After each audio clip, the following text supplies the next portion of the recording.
Welcome back to another session of C4S classes where we'll be discussing objective questions based on the topic World Trade Organization. So, 25th April was the 30th anniversary of the Agreement on Trade Related Aspects of Intellectual Property Rights that was concluded in Marrakesh. Okay, so we'll be discussing some basic details on WTO and TRIPS. So, one of the most important detail should be to remember the date of existence, the date on which WTA came into existence. And that date is 1st January 1995. This came in previous year questions of RBI, right? Plastics detail. Second, we're gonna talk about TRIPS. So TRIPS provides minimum standards for protecting and enforcing intellectual property rights across member countries.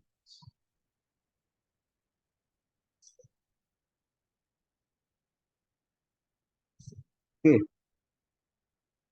and all it includes all forms of intellectual property, including copyrights, trademarks,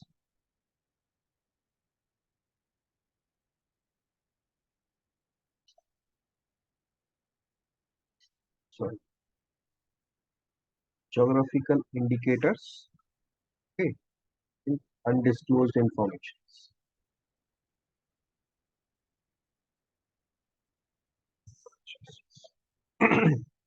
So first we're gonna talk about what are copyrights. So copyrights are granted to creators of literary, artistic, and musical works,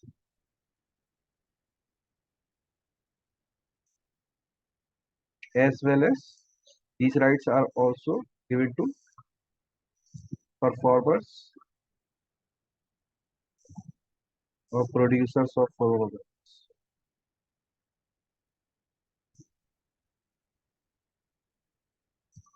Okay, next we'll talk about trademarks.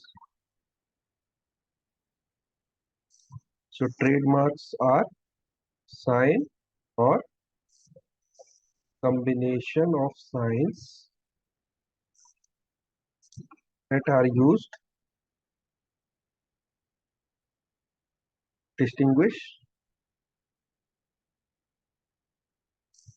goods and services of one enterprise from another. Okay, trademarks provide a distinguishing feature for one enterprise through a sign or a combination of signs. Next, we have geographical indicators. So these geographical indicators are name or signs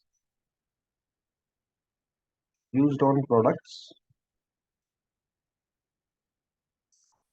that identify a specific geographical origin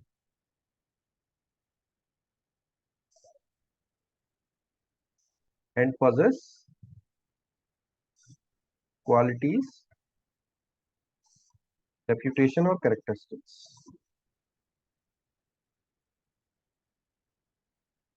that pertains to a particular origin of the product. All right. So in TRIPS agreement, there is also provision of compulsory licensing under specific conditions.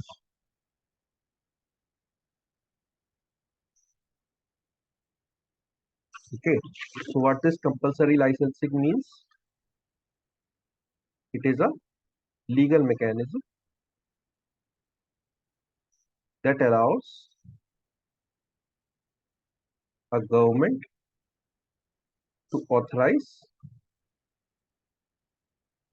the use of a patent invention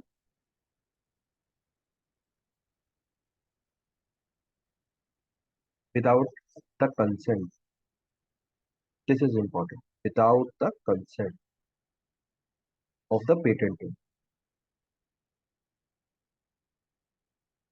That means even if a patent is granted for a product, government can give special compulsory licenses for that product to be manufactured by other manufacturers. Okay. And consent of the patent owner is not required under CL regime. But these manufacturers have to provide certain royalties to the manufacturer. Next important term is MFN status. So it requires WTO members countries to treat the goods, services and investments of one member country no less favorably than those of the other. That means it promotes fairness and non-discrimination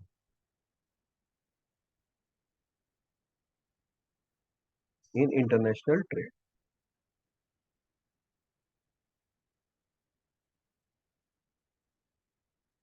Next, we're going to talk about agreement on agriculture. This was one of the agreements signed in the WTO. So under these agreements, there are certain boxes.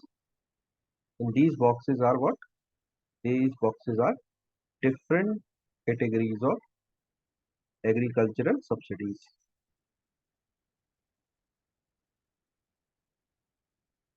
All right. One of the boxes is green box. So here, such subsidies are considered which have minimal impact on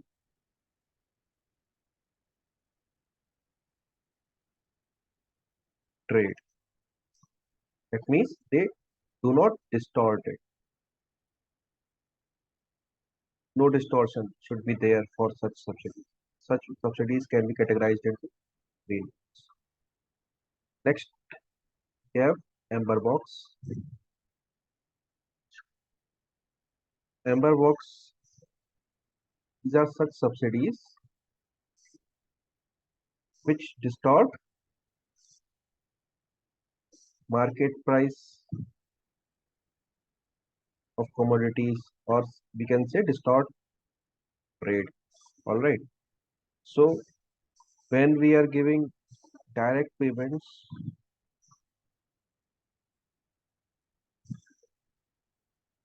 okay, or market price support,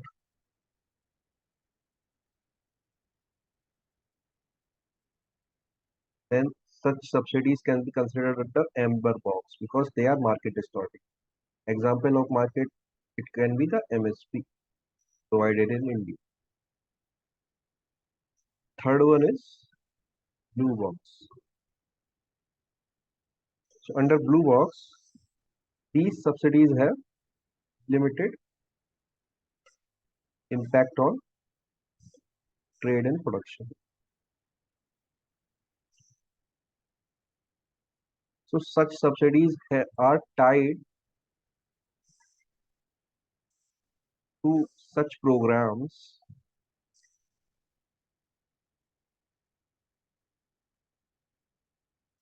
that require farmers to limit production. Here, example can be given is like paddy crops utilize large quantity of water. So farmers are given direct payments so that they should crop they should sow crops such as millets which require low quantity of water.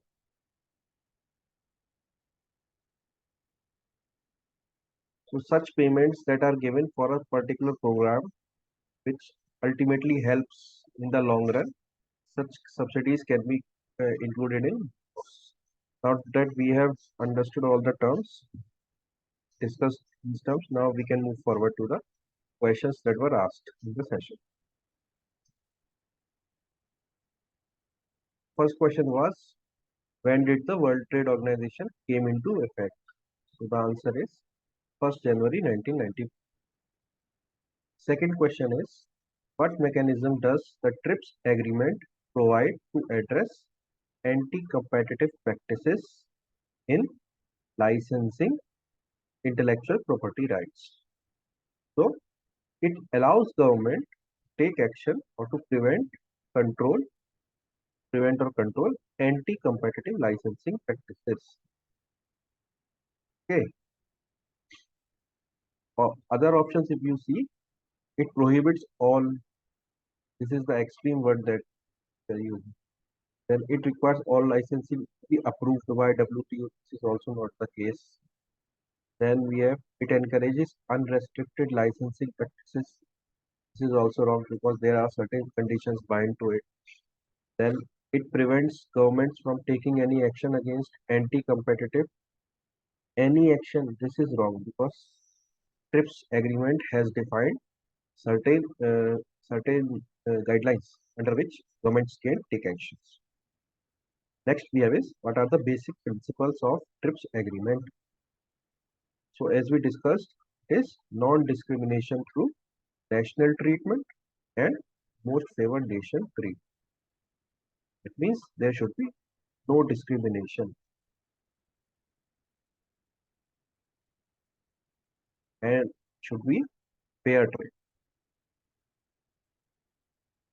Correct? Next question we had was, what is a notable feature of TRIPS agreement in terms of enforcement? The answer was, it provides detailed rules for the enforcement of IPR, including remedies and procedures. So TRIPS provides all the details. So accordingly, government can take actions.